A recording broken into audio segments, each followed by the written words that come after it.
From NewsNation headquarters, this is NewsNation Prime. Now joined by GOP political consultant Matt Klink. Matt, thanks so much for joining me for another hour of NewsNation Prime.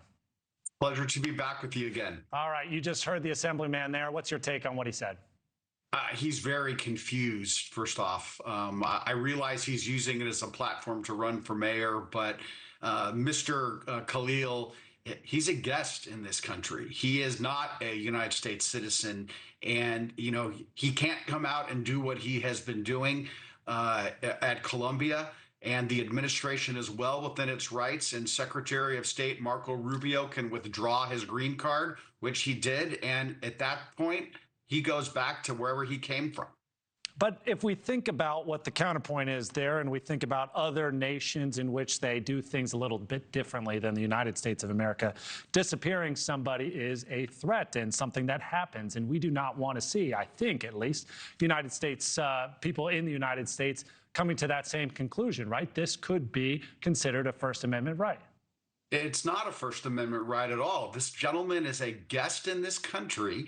And let me tell you, if you can't come to America as a foreigner or as a guest of this country and incite violence, which Mr. Khalil clearly did on Columbia. And those were not peaceful protests. There was destruction of property, occupying of buildings.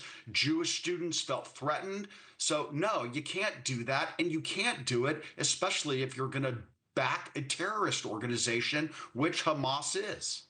What do you think about these investigations that are happening at more than a dozen universities across the United States, reportedly for not doing enough to protect Jewish students and these anti-Semitic, allegedly anti-Semitic protests that are happening on campus?